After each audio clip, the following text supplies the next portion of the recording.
Hello there, it's Barry from Barry's 8-Track and Classic Car Radio Repair, and we're doing a demonstration video on a unit that I have recently converted to modern electronics using Aurora Design products. And here's a picture of the unit. We'll just go ahead and start focusing on that. This is a pretty familiar, actually for being made for only a 1-year car, I sure see a lot of them. It's a 1970 Delco AM/FM 8-track, which is very similar to the AM 8-track. And we ripped out all the old stuff and put new guts in, and we're doing all the paces on it now to verify its performance and to show you what you can expect from Barry's 8-track and Classic Car Radio Repair. So let's just go ahead and let's turn off for a moment here, and we will turn her on, and we're going to start listening to some radio action here. Okay, we got it set to FM at the moment, and we're just going to run it through. I've got 4 of the push buttons set to FM station because one of them forces the AM mode, which we don't want right now. So we're just going to run through some FM stations here.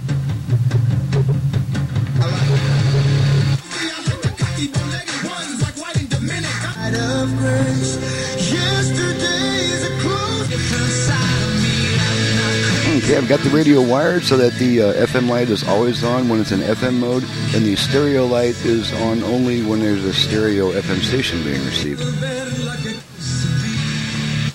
So there we go. So that light will cycle on and off as you tune in FM stations. All right, we're going to, you know what, right now let's go ahead and confirm that we have output on all four speakers. We're just going to put our meters into the picture here, and it's a good time also to demonstrate the function of the virtual balance and fader controls. On these older radios, the fader controls are self-destructed by design. They haven't been made in 30 or 40 years, and they're just destined to fail. So instead, we assign the fader function, and in some cases the left-right balance function, to the tone control using the modern electronics, and I'm going to demonstrate how to do that right now. First, I'm going to demonstrate how to adjust your front-rear fader using the tone control. I'm going to rotate my tone control to the center position, so I've got room on either side to rotate it. To activate the virtual fader, we're going to turn it twice to the right. Here we go. And after you make the turns, you'll hear 4 confirmation tones through the speakers. After those tones, then the tone control is the front-rear fader control until you stop adjusting it, and then you'll hear a single tone letting you know that the setting has been saved and that the tone control is again the tone control. So let's go ahead and do that right now. I'm going to activate the virtual fader twice to the right. Okay, there's our 4 tones. Okay, and now we're adjusting the front-rear balance with the tone control, which in effect replaces your trouble-prone fader with the, okay, now I went too long without turning it, so it timed out on me. So I'm just going to reactivate it and readjust the balance to center the speakers again. Okay, and it just happened to be where it was balanced anyway, so alrighty. And I'm also going to stop talking for a moment so you can hear the shift from left to right. I'm sorry, the front to rear shift, which in this case, of course, won't be a spatial change. It will be a change in the frequency range that I've got the speaker set at. Okay, let me activate this fader again because I went too long without adjusting it and it timed out. Okay. Okay, now we're balanced. Okay, so now I'll stop adjusting it. There we go, it timed out. So now our tone control is a tone control again. And of course, you'll want to remember to return that tone control to your optimum listening position after you use it for adjusting your balance and fader. Okay, now let's use this tone control to adjust our left-right balance. To do that, they make it easy to remember. To adjust left-right, you rotate it to the left twice. So here we go. Same deal with the confirmation tones.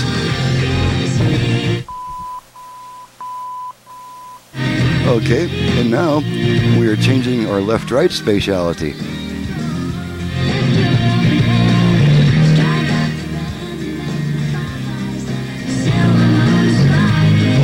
Okay, now I'm going to let it settle in the center. Stop adjusting it. We'll hear 1 tone. There's our 1 tone, and now this is the tone control again, and we can readjust it to our optimum listening position, which most of us like a lot of treble. Alrighty, now it is 11:30 at night, and there's probably no AM activity on the airwaves, so instead I have a little AM generator here that I'm going to use as a temporary AM transmitter. And what I'm going to do here, let's go ahead and switch it over to AM. Oh, one note about these buttons. You want to be very, very careful on these buttons. These buttons are very brittle and thin after being 40, 50, 60 years old. Plastic, they become brittle. And another thing is that 3 of these buttons have a slant to them, which makes them tend to go downward as you try to press them in. If you exert any pressure on these buttons besides straight in, they're likely to break off, and they're almost impossible to find. So, of course, it would not be a warranty issue. So, and also for that reason, I don't recommend using the eject button for the 8-track. I recommend that you pull that out instead of putting all that pressure on that button. Okay, let's go ahead and flip over to AM here. Okay, we're on AM, and we're just gonna go to our little, if I can find it here among all my stuff here. I'm just gonna set the AM transmitter for say 1000K, which is pretty much not quite in the center of the AM dial. And I just have the modulation set for a sweeping tone that goes up and down, up and down. So let's just see if we can pick that up at about 1,000 kilocycles. Okay, we're getting close to it now, and there's our tone. Okay, and we're getting our AM. We're getting our AM on all 4 speakers, as you can see. Okay, so that takes care of that little deal. And we'll switch out this irritating stuff. We'll go back to FM. And that was pretty much right at 1K too. Alrighty, the last thing to test, or one of the last things to test, let's see, we've tested the virtual balance and all that stuff. And just a little sneak preview before I go on. Sneak preview of coming attractions. Unfortunately, this job is super, super hot, and I didn't have time to set up as many things as I would like to have set up to demonstrate some of the various measurements I can make during these demo CDs, but they will be coming. That's, of course, is our output level meters. Soon we'll be looking at our distortion levels and our output level, or I'm sorry, our distortion levels and power output, actual power output in watts on our HP 8903 audio analyzer. And we'll be able to read our wow and flutter on our wow and flutter meter up there, which also has a direct frequency readout for speed test tapes. In the case of a Delco, they have a strobe pattern on the capstan, which makes a speed adjustment available entirely by sight, so you can be completely deaf and still get the speed perfect. Alrighty, moving on, we get our FM stereo generator, which we'll be using eventually to demonstrate FM tuning range and FM sensitivity, among other things. Moving on here, we got our overhead cam, which we can use right now to show you your old motor. And it does turn when I apply voltage to it, but I just didn't like the feel of it when I opened it up. The job was going so well, I thought I'd best just go ahead and put a brand new motor in there. So there's your old motor. And one thing is that it looks like this has been opened before to get to the speed adjustment, which is nothing but more than a centrifugal switch on these old Delco motors. Unless you're very experienced at adjusting this particular type of motor, you're very likely to disturb the centrifugal switch and damage windings and stuff like that. So I saw some other signs of previous attempts to repair, so I thought better come out. Alrighty, and now we've got a that's our AM generator that we're using right now, and then this is a real-time analyzer, which is going to give us a direct graphic readout of the unit's actual frequency response, among other possibilities. So that's just all stuff for the future, some pretty cool stuff. Let's go ahead and move on with our test, see where we're at with this stuff. There's our unit. Alrighty, now we're going to go ahead and test the 8-track function. We got some Paul Simon up here. We're just going to pop in some Paul Simon and see how he's doing.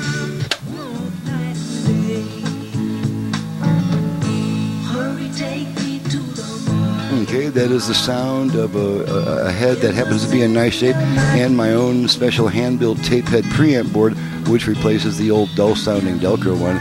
So this is our 8-track going on here. And just do a little balance check on that. Well, we've already confirmed the balance and fader functions, which may actually not even work with the 8-track function. Some of these functions are accessible only in the FM or AM function, but you'll be able to play with that in reading the manual and stuff. Let's switch tracks.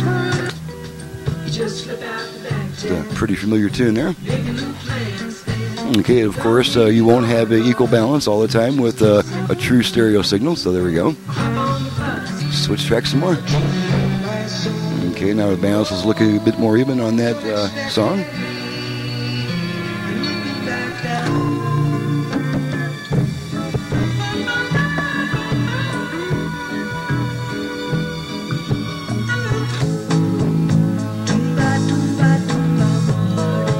A nice crisp sounding hi-hat in the closed hi-hat in the verses, and that's what you look for. That's what I look for when I'm adjusting head azimuth for maximum high frequency response. When you can hear the shimmering extreme high end of that closed hi-hat during the verses, you're doing pretty darn good with an E-track. Alrighty.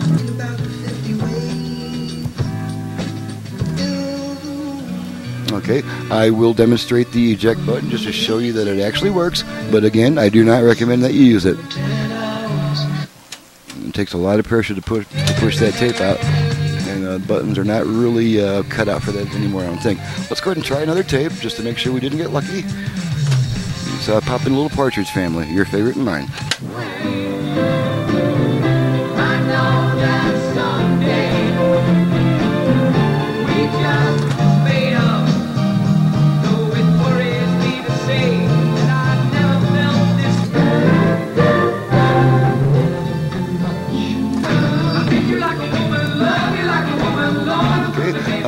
On a Delco unit, a new motor is not normally included. In this case, I felt it a good idea to replace the motor. The new motor is adjustable from the outside of the unit. There's a hole in the near the bottom of the unit and back. You can peek in there, and then you see a tiny screw adjustment with an insulated screwdriver. You don't want to use a regular screwdriver. Alrighty.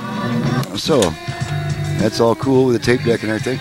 All right, now the radio comes back on immediately after using the 8-track.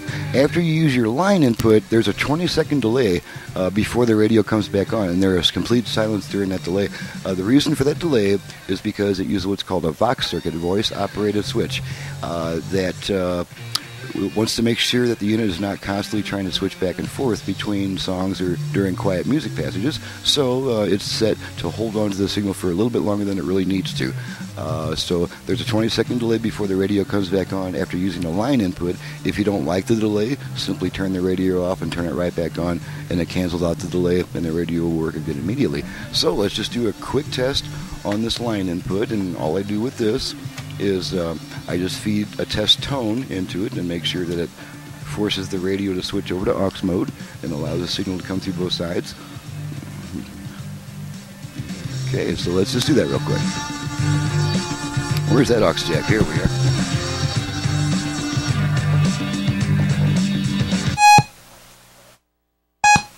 Okay, so that confirms the aux functions on both sides. Okay, so we'll just go ahead and let the delay time out it by itself to make sure that the radio does come back on by itself, and then we will get ready for the newest part of my presentation, which will be the the new exclusive catheter cam.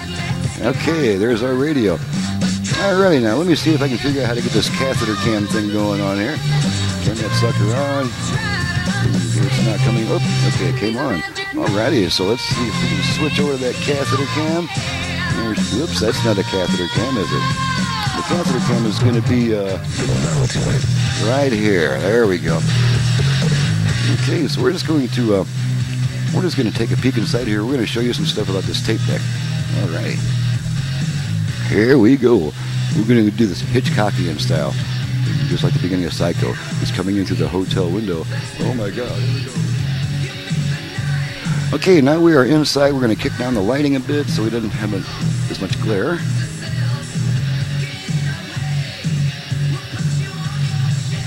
Alrighty, now I'm going to take a peek at some stuff inside here. Okay, this is your cap stand. As you can see, it's been nicely resurfaced in my sandblaster. This is the part that turns and causes the tape to move through the cartridge and through the player. To the right here is your azimuth adjustment spring, which is something that you don't need to know about. That's a technician adjustment there. And okay, this is our cap stand. This needs to be kept free of the graphite that will always build up on it from playing old tapes. When you don't clean the capstan, you're going to have a slippery capstan, and that's not going to pull the tape through properly.